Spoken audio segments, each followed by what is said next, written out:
Great. So, good morning. I'm happy to share with you guys what I was looking into throughout the semester. I know when I started, my concept was like very vague. It was like affirmations. What are you talking about? We don't get this.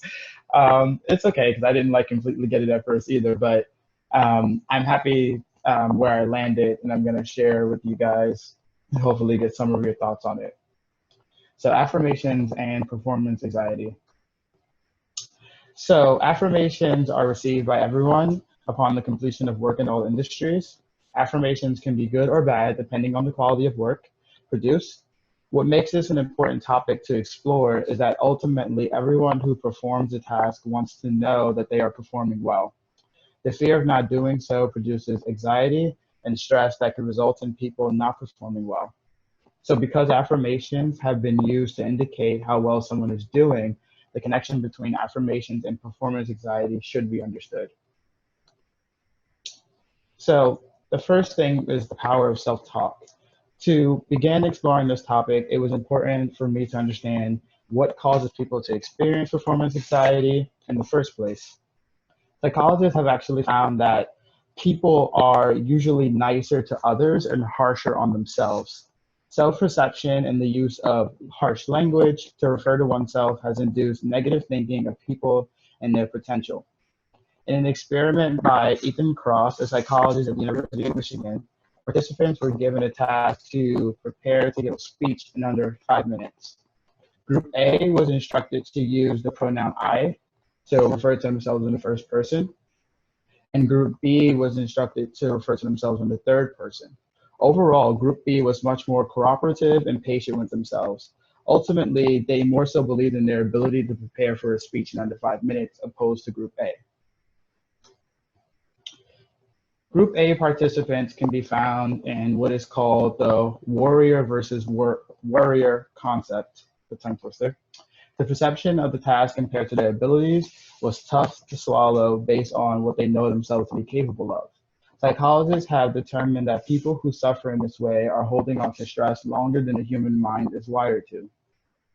Humans are equipped with the flight or flight response, but nowadays our lives have prolonged stresses that we start to exhibit the following symptoms of anxiety, including but not limited to shaking, memory insecurity, self doubt, humiliation or shame, worry, and circular thinking. In a TED Talk, boxer and musician Stacy Copeland expressed that she feels these very symptoms when she is preparing to perform due to her fear of getting injured or humiliated. To get over this hump, Copeland reminds herself who she is by telling herself that she got into this by wanting to inspire young girls to pursue sports and other dreams and goals. She accepts the stress and accepts her circular thinking, which she describes as her monsters and demons. High pressure performers like Copeland have shown evidence of using affirmations to affirm themselves and their ambitions. They are also performers that are in high pressure situations more often. For this reason, they presented an interesting case. I sought out to find other ways that these high pressure performers can affirm themselves and their abilities, and if they have the secret to tackling performance anxiety in everyone else. So this brought me to my official hypothesis for the project. Performance anxiety is something that plagues many people, ranging from athletes to performing artists. By researching and understanding how affirmations are used by high pressure performers and their support networks, I will be able to create a product or service that can help people tackle performance anxieties rigorously. So after the desk research, I decided that it was time to talk to real people. And I reached out to some high pressure performers in my network. Mostly ended up being performing artists. Unfortunately, I wasn't able to get to any athletes. They obviously have very strict schedules, and I don't have access to them as easily. But I'm happy with this anyway. These are some of the highlights of the conversations that I've had. Overall, I heard a range of answers. I put in some code names because I wanted to keep this confidential. But the scientist, as an example, was confident and receiving praise from peers that she felt like was qualified and also her audience. The patriots, on the other hand, seemed to be more rooted in affirmations coming from herself and affirming her own beliefs of herself. And the cowardly lion was a bit of a mix. Overall, however, all the performers were in agreement that their anxieties are rooted in the fear of not performing well. That fear trickles into other stresses and creates a circular pattern of thinking and stress that affects their performances eventually. Thus, having a good performance would remedy these stresses. Positive affirmations are used to ensure that their performances went well. So after looking through my notes, I was able to come up with this framework. The framework is grounded in three key variables. It is a positive self-perspective, and then because they can't please everyone and no one is perfect, a majority peer perspective and audience perspective. And together, if you add these things, you will equal a positive, good performance, which is what the performers are ultimately looking for. So let's start with the first one, self-perspective. There are a couple ways that performers affirm this perspective. The first one is that performers establish a set of criteria or benchmarks that they plan to hit during their performance. These benchmarks must be met for a positive self-perspective. So a couple of people that I talked to said that they know that they want to hit certain notes when they're singing, or they know that they want to perform certain dance moves with a certain kind of energy or something like that. They already have these things preset. So if they check those things off during the performance, then they feel like they're doing well. The second piece here is that performers measure all aspects of the performance to exclude pieces that they cannot control. This was really key. So we let a lot of things get into our head, and the performers do also. And what some of them told me is that what they actually started to do is that things like venue or maybe stage lighting, something that isn't necessarily always under their control, they decided that they're just going to cast it off from their mind, and let themselves know that, that's not making your performance bad because that's something that you can't control, and that helps them out. The third piece here is that performers are motivated to be at their best always, and avoidance of building a bad reputation. So this goes into the overall concept again. They don't want to have a bad reputation after a performance or after completing a body of work or whatever they're doing, and that gives them extra motivation and makes them want to reflect positively on themselves. And then the last piece here is that performers overall must like their own performance. And I felt like this was the most important piece of the self-perspective, because if they do not like their own performance, then the peer perspective and the audience perspective would not be considered by the performers. So this was also key into why the framework was set up the way that it is, because this piece seemed to be a little bit more weighted than the other two. Although the other two are important, but this piece overall has to be there.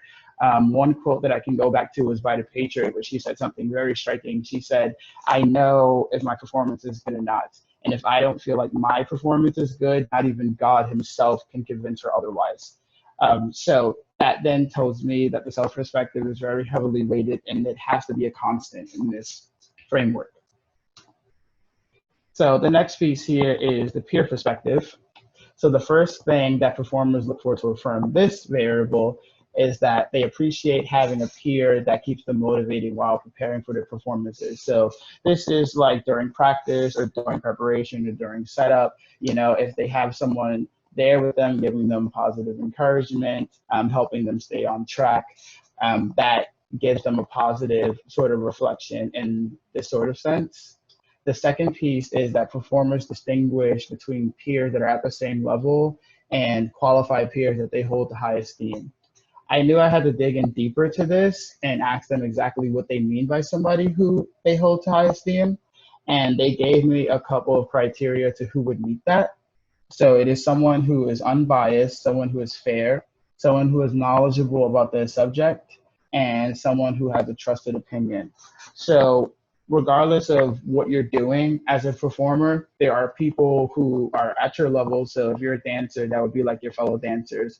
But then there are people who are much above you, but still have a knowledge about what you're actually doing. their opinions seem to be a little bit more weighted or matter more. And if those opinions are positive, then overall the peer perspective would come out positive.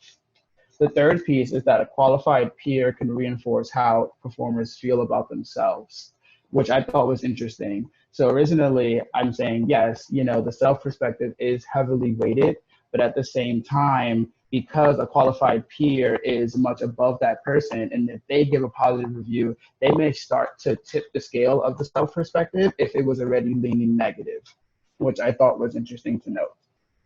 The fourth piece here is that performers also trust peers to give appropriate negative feedback. This was important to note because for this framework to work, all of these perspectives have to be positive, which is why they're green. But after understanding this from my notes, it made me realize that the same variables that make these perspectives positive can potentially make them negative. So this framework also works in the opposite way. And then the last piece here is that peer professionals in the same field give positive reviews, making performers feel accomplished, which is just overall positivity, which all performers are looking for. And then the last perspective is the audience perspective. The first thing I found is that performers are receptive when audience shows obvious signs of engagement. So I think the key word here is obvious. I found out that people actually have a tough time, depending on the situation, not always, but they actually have a tough time reading the crowd or reading who's evaluating them.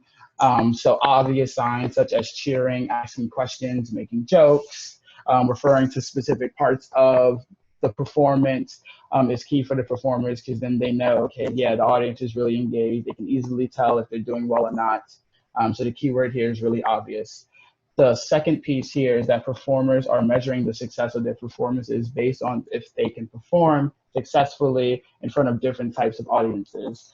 I thought this was very interesting. I think when we start to develop our craft and when the performers start to develop their craft, they typically start within their own communities, or they start performing tasks for people who look like them or resonate with them. And what I actually found out from talking to performers is that there is a power in being able to perform in front of groups of people who don't look like you or represent the same community that you come from, because then you feel like you can cast a wider net. And if you can do that successfully, that is a big plus for them. And the last piece is that performers care about the depth of the reviews received by the audience. So even though the audience aren't qualified peers, like in the peer perspective, they do have an objective view, which then makes their perspective just as important. However, because they don't have that knowledge about the subject matter all the time, or the type of performance, or whatever it may be, sometimes their reviews fall a little flat, and performers are really looking for really good depth. So one good example is when I was talking to the Cowardly Lion, even though some of the older folks who were watching him in the musical The Wiz, where he plays the Cowardly Lion, even though they are not actors, so they don't have like actual expertise in how he should have been performing the role, but they are old enough to remember the first Cowardly Lion from the original Wizard of Oz, right? So when they gave him positive reviews, he's like, okay, yeah, even though they're not actors, they still know what they're talking about with their objective view, and there's some depth to it because they have the context.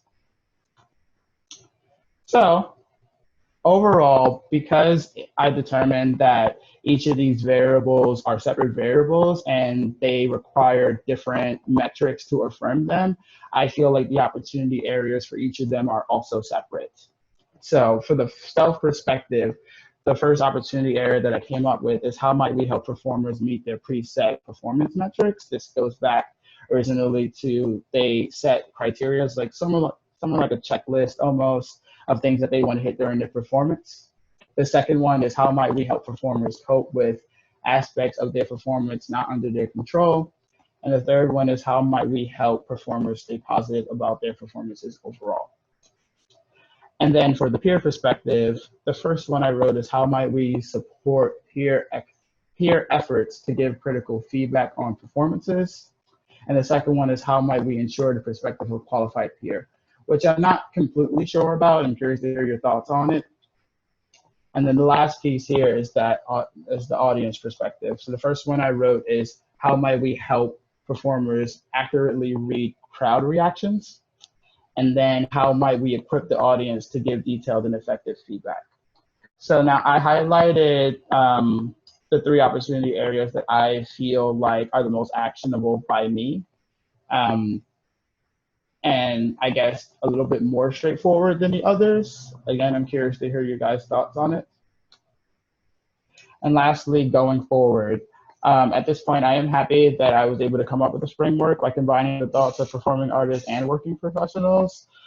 This indicates to me that the framework is transferable across different industries, and I'm hoping to pursue these opportunities further.